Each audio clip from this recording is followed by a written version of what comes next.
Welcome in. Welcome in. A little bit of a late start tonight. Has some technical difficulties. Apologies. Always a risk, man, when you messing with this kind of stuff. Went to fire up the laptop and had to be rebooted. All that good stuff, man. And it taken about 10 minutes. Um, that's about anybody that's followed me long enough knows that's about the kind of luck I deal with on a regular basis. But we are on and we are live. Appreciate anybody that's tuning in out there. We now know who is coming to Clemson for the regional next weekend.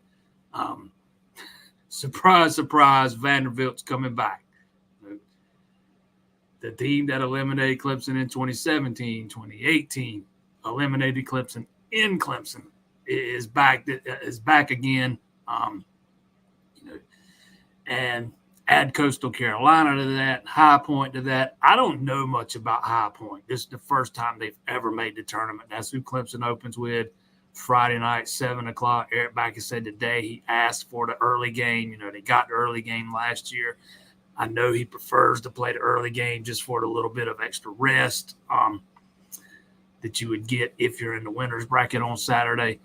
But they did not give it to him. Clemson's playing in the late game. Again, it's High Point. So I don't know much about those guys. Do know a little bit about Coastal and Vanderbilt, though. Two teams that probably underachieved a little bit this year based on where they were preseason. If you look at preseason rankings and those kind of things, especially Coastal Carolina, they've had some similar issues to what Clemson's kind of faced down the stretch. Coastal Carolina can hit the ball, they can rake, they can mash, man. They've just had some pitching difficulties. They've had some issues with some pitchers and stuff like that. They score plenty of runs, but they give up a lot of runs. Vanderbilt, fortunately, they don't have the same kind of pitching they had in 2017, 2018, and they came to Clemson those 2 years in a row for regional play. So you're not looking at that kind of pitching, but they're always going to have decent pitching. Vanderbilt's always going to have talent. It's never going to be a question with those guys. They invest a lot of money in their baseball program, and it kind of the results speak for themselves. A lot of Vanderbilt's a team that also got hot at the end of the year. They won 4 straight, or they got hot in the SEC tournament anyways. They won 4 straight in the SEC tournament before getting knocked out there in the semifinals. They're still they fell out of the top 25, but they're still 20th in the RPI. But if you go and look at some of the number 2 seeds in these regionals, this is probably one of the more favorable draws. I kind of really thought Clemson was going to get stuck with Mississippi State or LSU. If you compare Vanderbilt to those two guys, those two teams, you got a little bit better of a draw. And then, of course, with Vanderbilt, you got all the storylines around the coaching, which, anybody that watched Eric Backus's press conference today can tell he doesn't really like to talk about that stuff. He chooses for the focus to be on the kids. So you got Tim Corbin, who was an assistant at Clemson from 94 to 2002 under Jack Leggett. Eric Backus, of course, was at Clemson as an assistant in 2002. So all 3 of those guys on the same staff on that team that went to Omaha in 2002. So you got a lot of storylines there. If you want to look into more coaching storylines, Gary Gilmore there at Coastal he's in his final season there. He's been there nearly 30 years. He's won a national title there. Those guys would love nothing more than to send him out on a high note by winning a regional.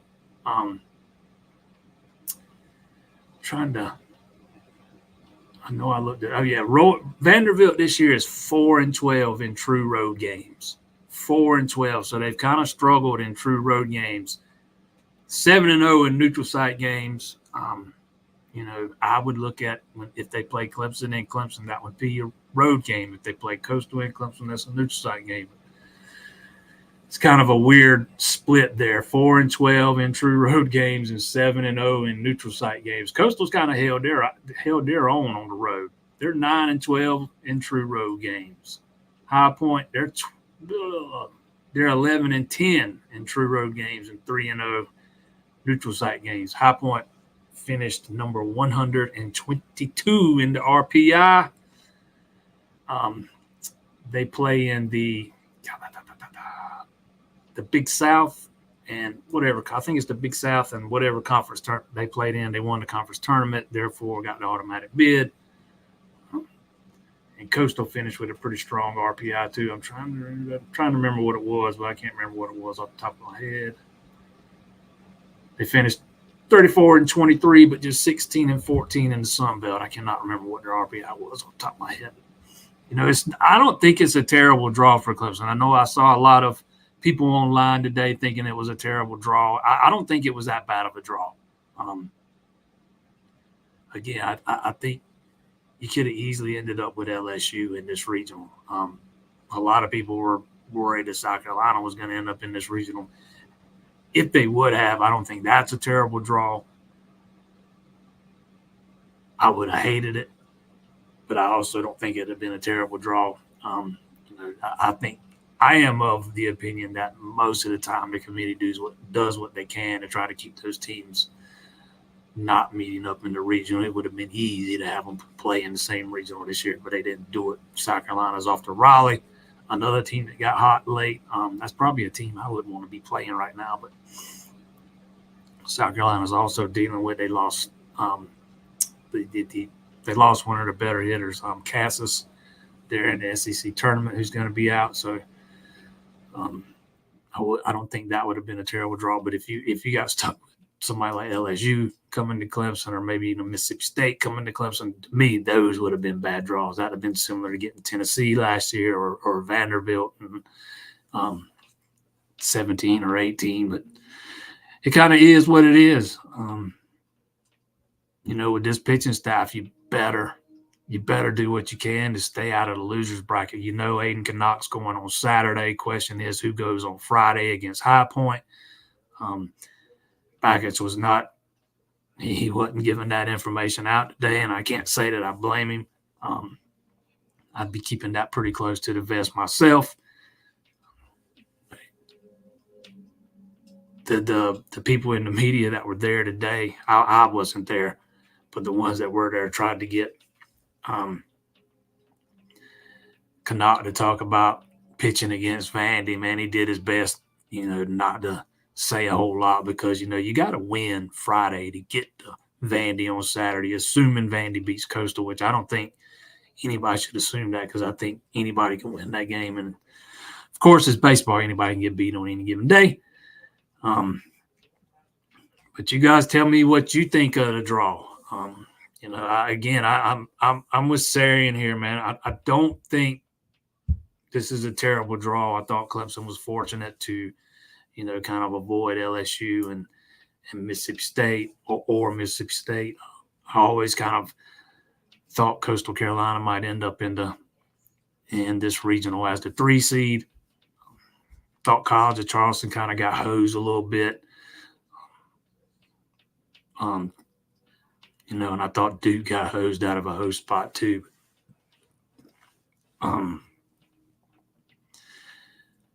Yeah, I don't think it's a bad draw at all. I think it's a winnable region, man. Look, we've discussed ad nauseum Clemson's pitching issues, and I know a lot of it. A lot of the angst gets focused on the bullpen, but for me, it starts with the starters, man. It starts with the starters. You got to get more out of your starting pitching. You can't have guys just going 2 innings and then having to go to that bullpen. There's just not enough depth out there. If you can get 5 innings, 6 innings out of those guys consistently, then I think you're okay.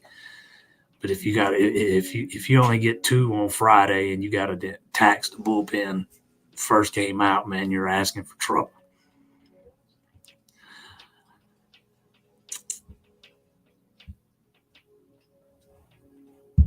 The Vandy Whistler. Yeah, I think there's more than one of those guys. Correct me if I'm wrong. I think one of them died or passed away. I don't seem like I remember reading that somewhere, but who knows these days? You can't believe everything that's written on the internet. But there's definitely more than one of those guys. I do know that. And yes, it is. Oh my Lord, man. When Vanderbilt was here in 17 and in 18, I wasn't covering Clemson baseball back then. Not as a credentialed member of the media anyway. So I was sitting in the stands and the Whistler was sitting one section over. So yeah, it is infuriating, man. I would assume one of those guys are gonna be there. And yeah, I mean, fortunately, this time around, you don't have Vanderbilt doesn't have a guy like Kyle Wright who just came out, absolutely dominated, get Clemson in one of those winners brackets games. In one of the winners bracket games, one of those years, I forget which one it was. I want to say it was a 1-0 game or something like that. It was a very low scoring game. I want to say it was 1-0. It's one of the best pitching performances I've ever seen in person live. Was Kyle Wright that day, but I don't think Vanderbilt's got that guy this year. Doesn't mean they can't have a guy come out and just throw gas and be absolutely dealing one night, but I don't think they've got a Kyle Wright this year.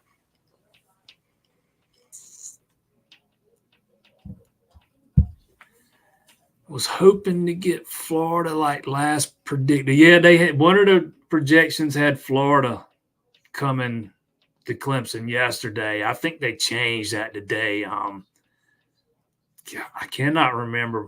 Hold on, I think I got it right here. What the last projection was today.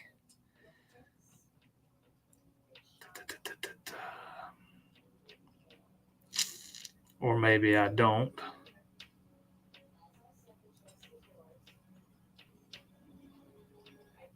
Okay, maybe I don't. I want to say it was LSU that was projected to come here. I think Baseball America was predicting Mississippi State. But it was actually, you know what? I think D1 no. I know one of them was one of them ended up projecting South Carolina to Clemson in the last projections. And I cannot remember. I think that was D1. I mean, Baseball America. But I cannot remember who D1 baseball had coming to Clemson today. And now that's bothering me. I looked it up and I cannot remember who it was. To save my life, and that is bothering me. I'm going to see if I can find it right quick.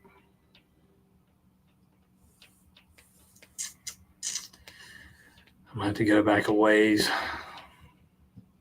Here we go. One second. I found it. Yeah, it was LSU. D1 baseball had LSU coming to Clemson. Baseball America has South Carolina coming to Clemson, I think. I think it was our site that was projecting Southern Miss to Clemson, if I'm not mistaken. But yeah, heck, if you ask me, I know Florida had the number is still 30th in the RPI. Man, those guys finished one game over 500. If they don't have somebody, if their AD's not on the committee, they're probably not in the tournament. Same thing goes for Coastal Carolina. Their AD, I think, was the committee chairman this year because they were kind of on the bubble there. They might not get in if he's not on the committee. And same thing goes for East Carolina hosting. Their AD was on the committee. They end up with a host spot, even though Duke finishes with a much better RPI than them. A lot of politics involved in these things sometimes. It's kind of is what it is. But yeah, I would have taken Florida all day long. Talking about a team that's underachieved, that team was ranked number 1 in some of the preseason polls. They spent some time at number 1. They were in the top 5 for a good while and just flat out have not been what was expected.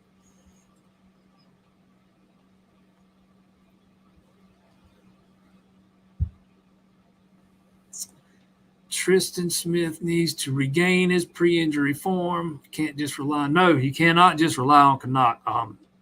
That's why I understand why Eric Bakich went with Rocco Reed on Friday against Miami. You know that's a meaningless game. You pretty much know you've got the top 8 seed locked up. If you're worried about that, you're not starting Rocco. So with all that in mind, you give Tristan Smith a week off and see if that helps him kind of regain some of that form he had pre-injury, because he's been a different pitcher since the injury. And I'm not sure it doesn't still bother him to a degree. Sometimes he doesn't look very comfortable. He's never been a guy that's been just like, his efficiency's been off the charts. He's always going to be a guy that walks a couple, maybe 3. But man, he's just, I don't think he's gone more than 4 innings since he returned. I guess on the bright side, his best start was his last one, so I guess he's trending in the right direction. But yeah, you either need him to be better than what he's been since he's been back from injury, or you got to have the Ethan Darden prior to that haircut and hair dye job he got, man. Because ever since he decided to get that haircut and that dye job he's gotten tattooed 2 games in a row now. Baseball players are supposed to be very superstitious, man. You don't do those kind of things in season. And Darden seems to be paying for making that change to his hairstyle or whatever.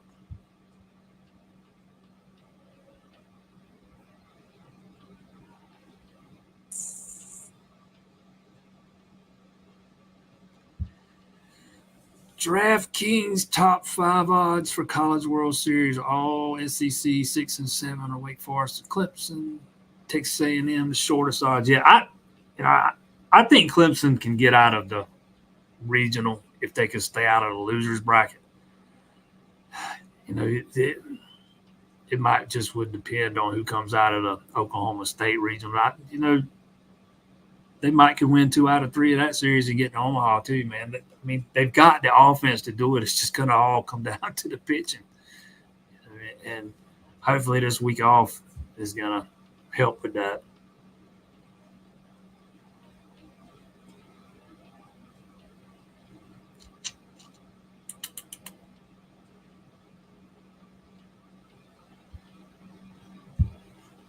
Just hope the starter can get out the 5th inning without giving a ton of runs. Yeah, you need them to go 5. They don't have to go 6, 7, and 8, but they got to go a minimum of 5.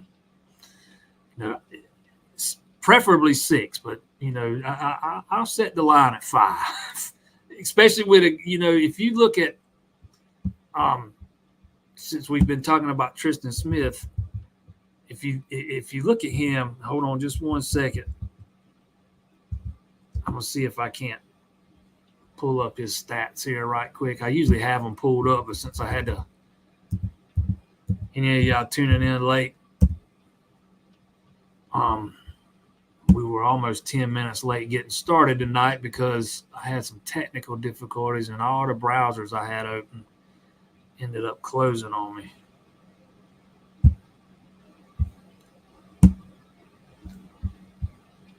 All right, let's see here. Tristan Smith.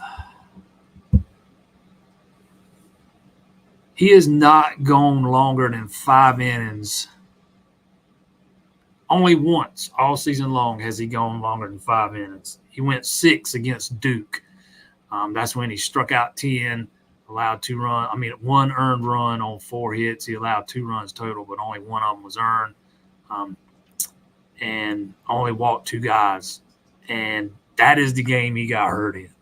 Since he's come back, he's gone 2 2/3, 3, 2 1/3, 4 1/3, 4. So, I guess he went 4 1/3 against Wake Forest, but he give up, 4 runs on 6 hit and walked 5 guys.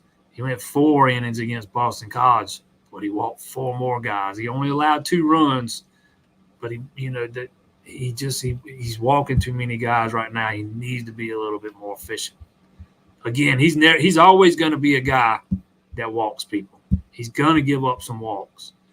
Only one start this year has he not issued at least 2 walks, and that was against South Carolina, which was one of his better starts of the year. He only went 5 that day.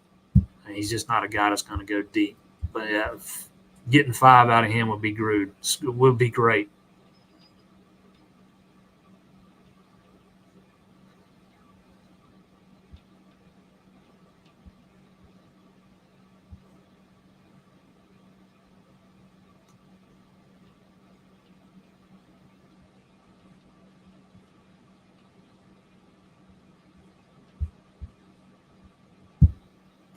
Asking a starter besides the net Canuck to go through 6 is like asking $1 million. Not necessarily, man.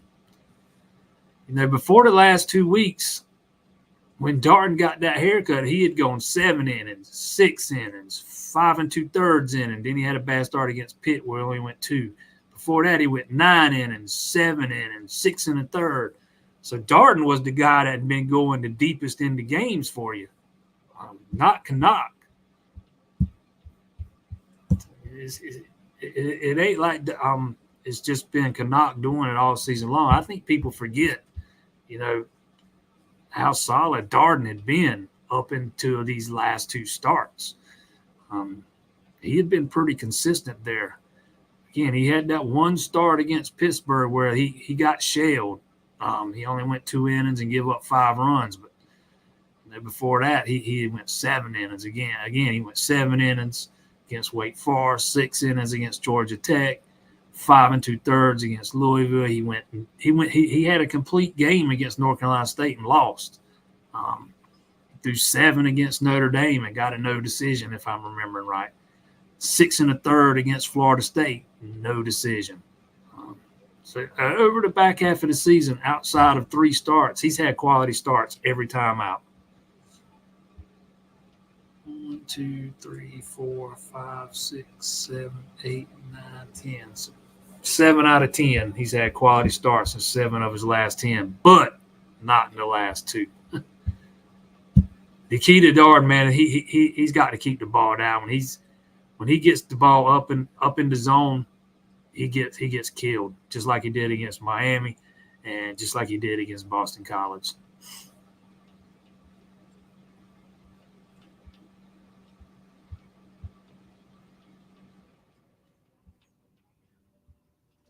Yeah, exactly. Darden's been pretty consistent, but the last 2 starts, man, and I'm telling you, I'm with you. I'm blaming it on that haircut.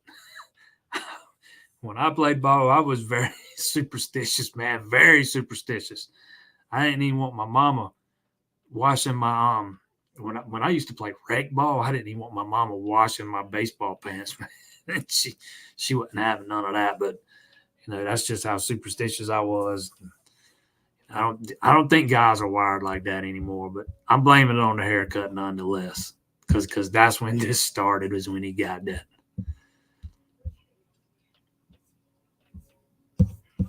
And even after these last 2 starts, his ERA is still only 5.04, and he's given up 6 runs in just an inning and a third against Miami, and then he gave up 6 runs against Boston College, although only 2 of those were earned. Some sloppiness in the field that day, but Darden's had some tough luck this year with far as wins and stuff.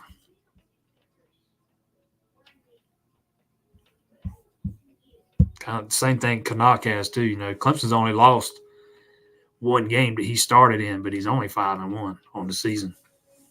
He did, especially particularly earlier in the year, he wasn't getting a lot of run support.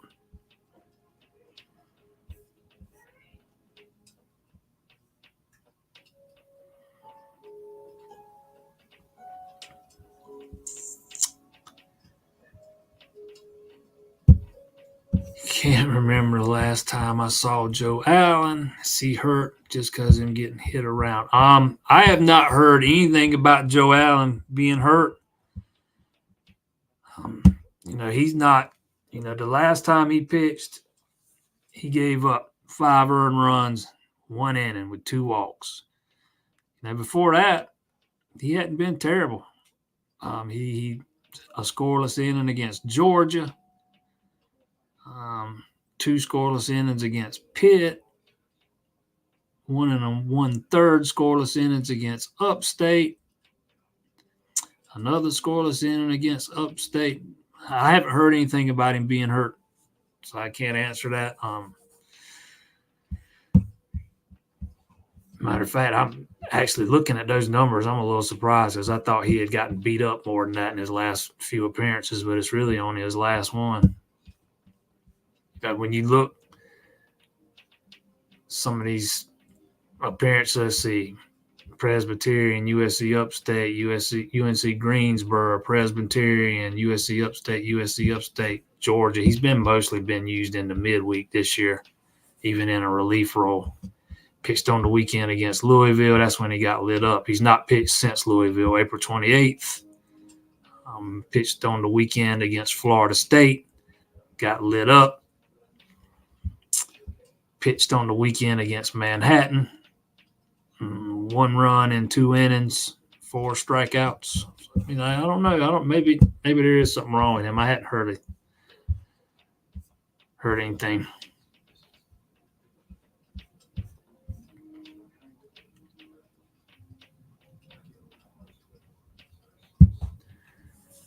Feel that Clemson will need to win these games 12-10, or can they get a 3-2 win for a change? You don't see a whole lot of 3-2 wins in college baseball. Not a ton of them.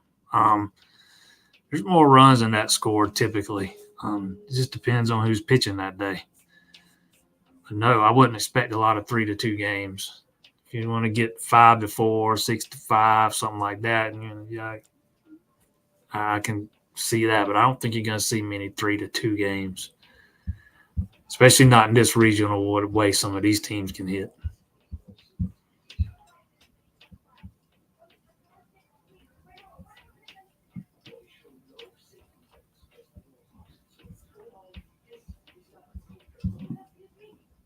Can the Braves trade their way into another World Series run? Who they trading? Who they trading? I don't know, man. I'm not the biggest Braves expert in the world because I don't watch the Braves anymore because they make it too damn hard to watch them. I had one.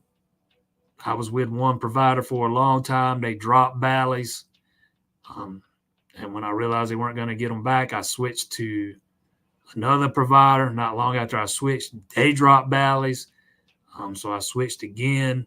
And then they ended up dropping Bally's. So that's 3 times that I've switched, and all 3 times those providers have dropped Bally's. I'm not paying any. I'm not doing it again. I have learned. I haven't really watched the Braves in the regular season for 4 years. I have learned I can live without them. If they want to make it that hard to watch them, that's so be it. But I don't know who they're going to trade because they don't really have a whole lot in the farm system to trade that I know of.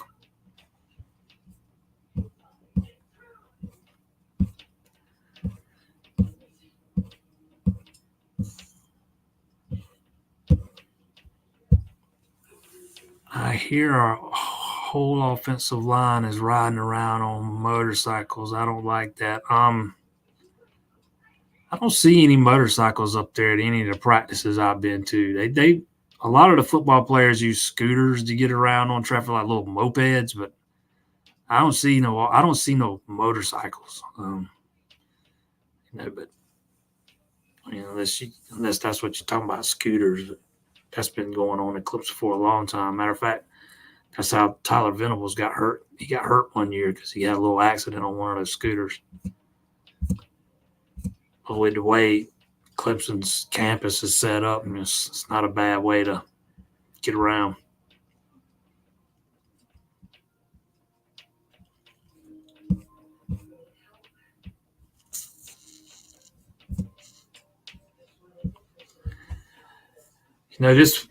This weekend's also Clemson's big official visit weekend.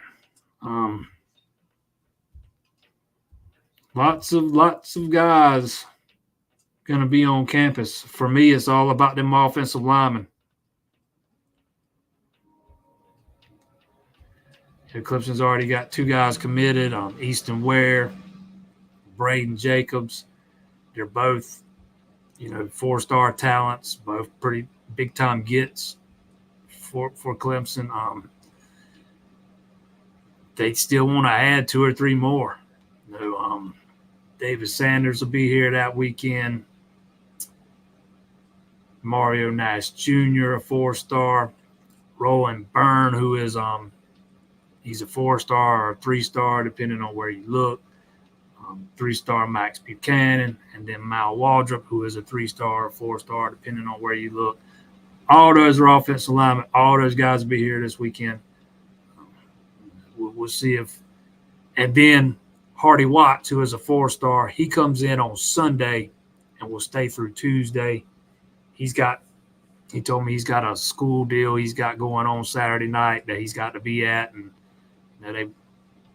they worked on trying to work something out so he could get there and still go to that.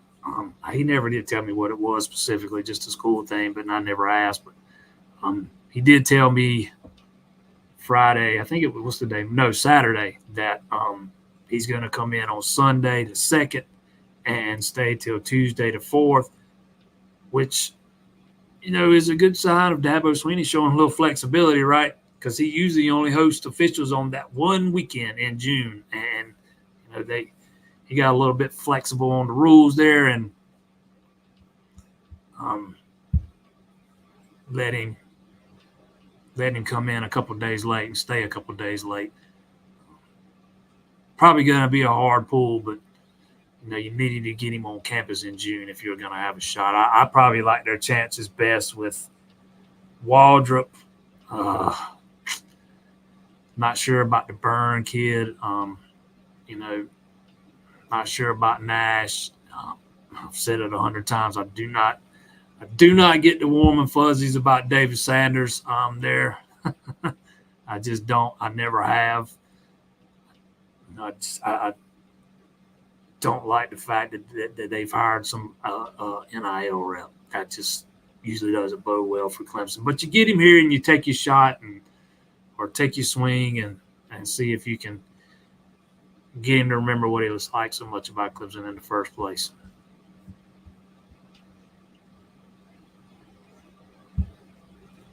I actually asked Eric about this. Actually, no, I take that back. I asked him about the shoulder injury in the last series of the regular season. I saw Jack after the game Thursday that they lost. He was fine. I'm sure he was limping around a little bit, but he was okay. I would expect he'll be fine this weekend.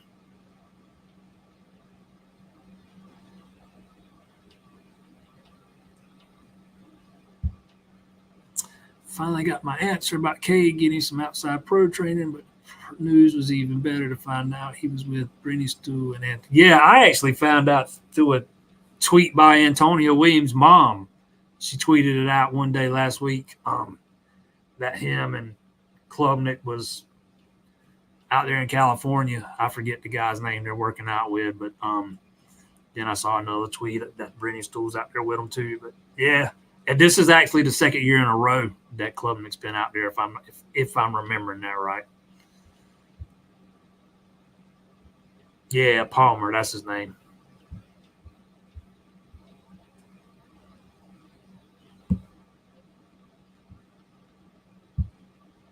Yeah, the Stingers are rolling right along. They won again today, man.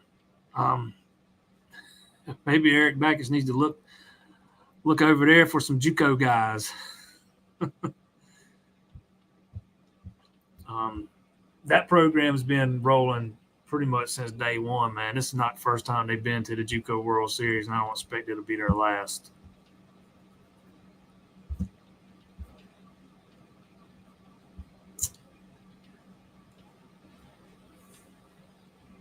Clemson still needs one more wide receiver in this class. You got 2 coming this weekend.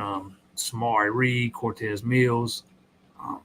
We talked about it before. B. Mills' first time on campus since last summer. They tried to get him here for a couple times, and just couldn't get it worked out. He'd have scheduling conflicts and those kind of things, but still think he's going to be a hard pull from down there in South Florida. I don't know what kind of shot they got with Reed. I've never talked to him before. I don't have any feel for him one way or the other, but you still need to take one more wide receiver in this class to go with Juju Preston. So that'll be another, because after you signed Wesco and Moore last year, you like to keep that. You like to sign a couple of other really good guys in this class to go on top of those guys and make sure you got the right guys in the right place for the future.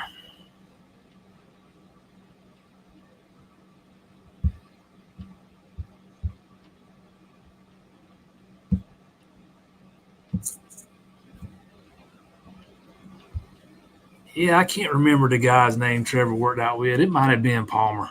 My memory's getting so bad, man. If I don't write something down, I can't remember what it was.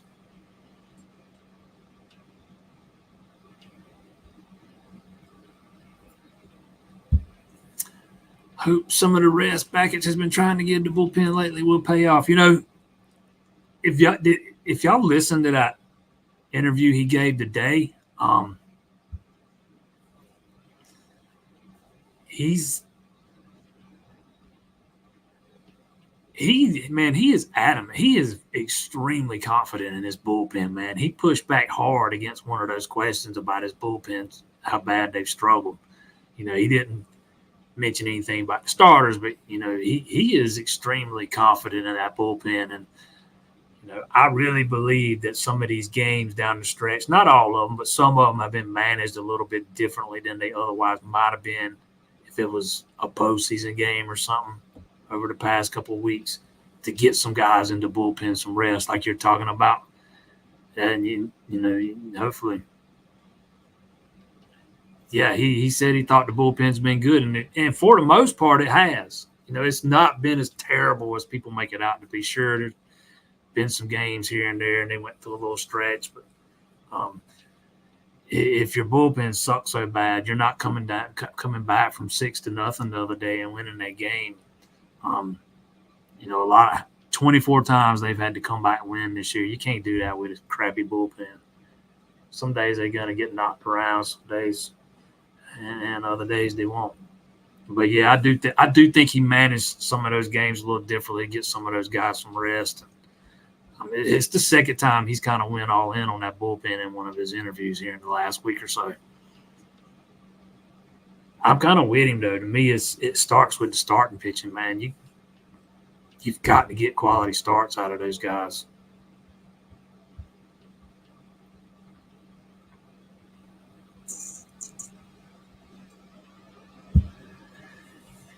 Can't get no Rocky more playing time. Is Purify that much better as a prospect? Probably, yeah. He's probably the better prospect. He's been kind of struggling at the plate a little bit. Purify's probably the better defender. Rocky kind of went through his own struggles this season.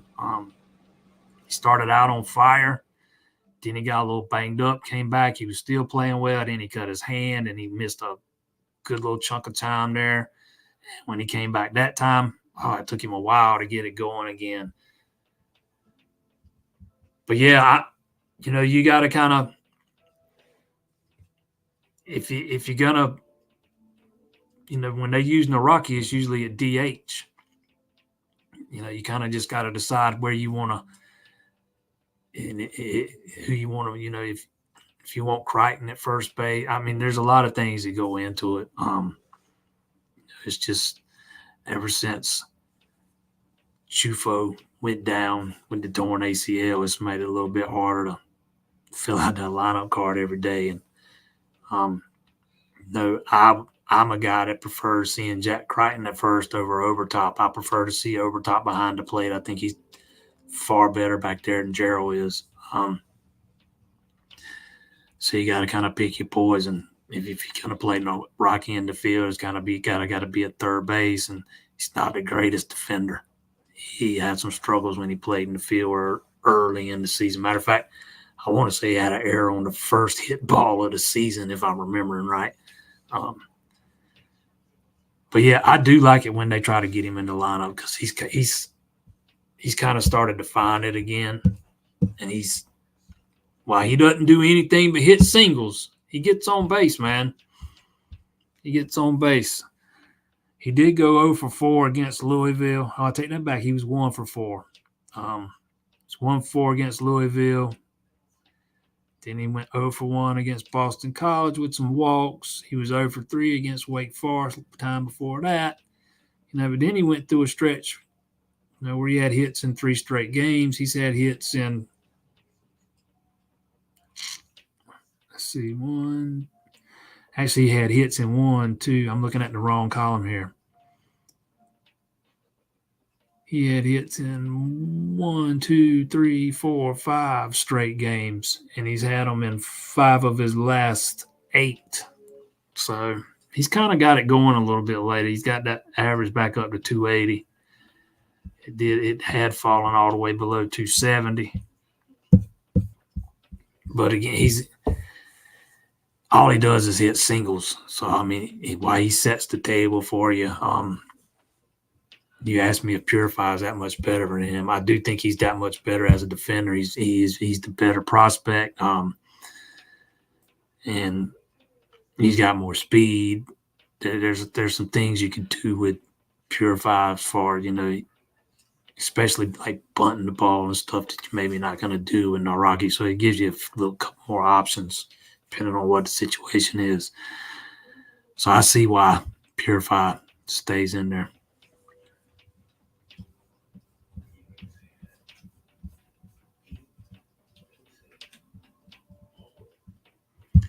Yeah, but you don't have to give up Gerald's back. You just need I just prefer to see him as the DH.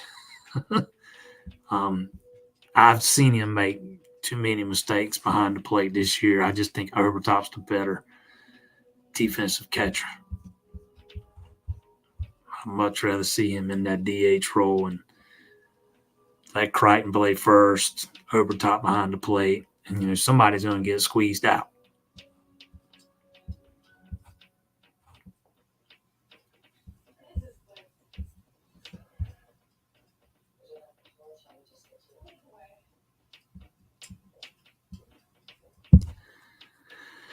What's your take on the linebacker situation? Will they keep trying to land at least one? Yeah, they're going to try to take another linebacker. Kamar Archie's the only guy supposed to be here this weekend. So they're going to, take their shot with him and then see what happens. And if they have to move on, they'll move on. But, yeah, I do expect them to try to take one more of them, an off-ball type linebacker. Or take one, not one more. Take one.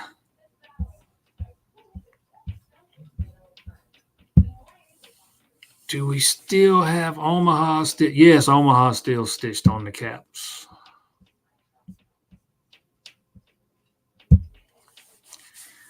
Contract extension for Brownell. Yes, that's coming. I don't have any news to report on him, but yeah, he's going to get an extension. There's only 2 years left on his deal. I think it runs through 2026 maybe. So you got to extend him if for no other reason than recruiting, right? But he's kind of earned one. He's kind of earned an extension. You make it to the Elite Eight, you earn an extension, man. People don't like people. Some people aren't going to like it, but that's just the reality of the situation. And he has absolutely killed it in the portal. And then he picked up a pretty big commitment last week from a high school kid. So it's not just in the portal where he's killing it. He just signed the top 20 class of high school guys. I don't recall him ever doing that before. And he started 2025 class off with a big-time commit from Trent Steinor. He's a top – I think he was ranked 201, so I'm calling him a top 200 talent. 6'10" kid who probably needs to add a little bit more bulk, but they see a lot of similarities, or at least talking to Trent. I had a conversation with him last night. At least talking to him, they see a lot of similarities in his game and PJ Hall's game. And that is, I know he's the grandson of, a guy, the Mahaffey guy that played at Clemson a long time ago, but Steinauer didn't grow up this big Clemson fan. He just went to his first Clemson basketball game not this season, but the last. I think he's only been to 2, period, if I'm remembering that right. And from what he told me, I think he said one of those was on the road when Clemson played at North Carolina. Unless I heard him wrong. Either way, I think he said he's only been to 2.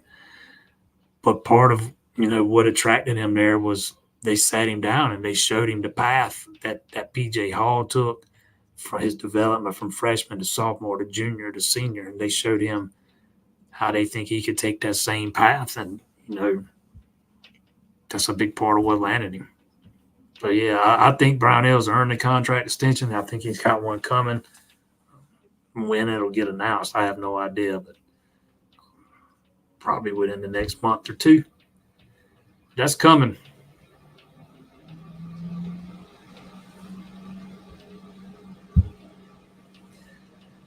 I think there's some truth to the opinion that there is donor fatigue for some about football and in particular NIL. Oh, I know that for a fact. Having talked to people associated with collectives, I know that for a fact. And I started hearing that a year ago, particularly with, not so much as inside the Clemson fan base, but I heard it a lot with, some collectives associated with other schools. But, yeah, when you keep coming back, especially with the NIL stuff, when you're donating to IPTAY, you're at least getting, the more you donate, the better your seats, the better your parking. You're getting a return on that investment. With NIL, it's a little bit different, and they keep coming back every year wanting more, but there's no return on that investment. You don't get anything in return for it. I think donor fatigue is absolutely real, 100%. Don't know how much it affects Clemson. I'm sure it does to a degree. I think, one of Clemson's bigger problems with NIL is, probably the way Dabo's talked about it in the past. Brad Brownell, for example, has really made a point of talking about how important it is, especially when he, maybe not in press conferences and stuff, but like when he's trying to fundraise and, the old Prowl and Growl events and stuff, he makes it known exactly how crucial that aspect is. And I'm not sure. I don't know that Dabo hammers on it as hard as those other coaches do. And so I think there's a little bit of some mixed message in there. But, yeah, I do think donor fatigue is absolutely a real thing.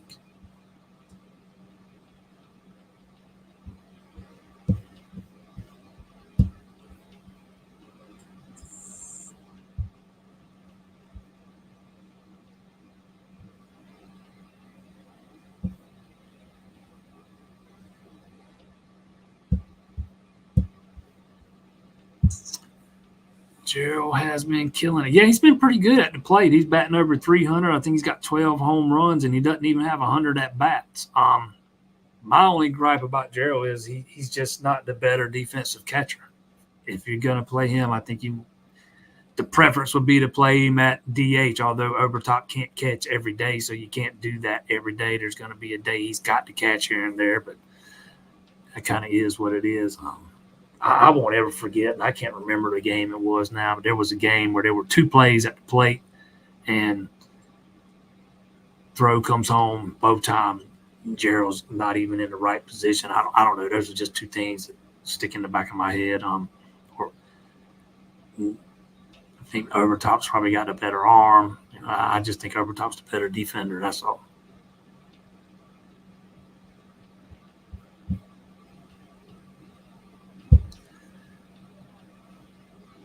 Hope everybody out there has had a wonderful Memorial Day. I have spent most of my holiday either working or watching selection shows. Wasn't much of a holiday for me. Appreciate everybody that tuned in. Again, apologies for the late start. Had some technical difficulties. Got me a little frustrated there. I thought I was going to have to make a tweet or a Facebook post or something after 7 o'clock talking about how there's not going to be a show, and that would have sucked, man. I hate doing that. But anyways, appreciate all the folks that did wait on me and waited on us to get started and stuck around here to the end. We'll be right back here next Monday.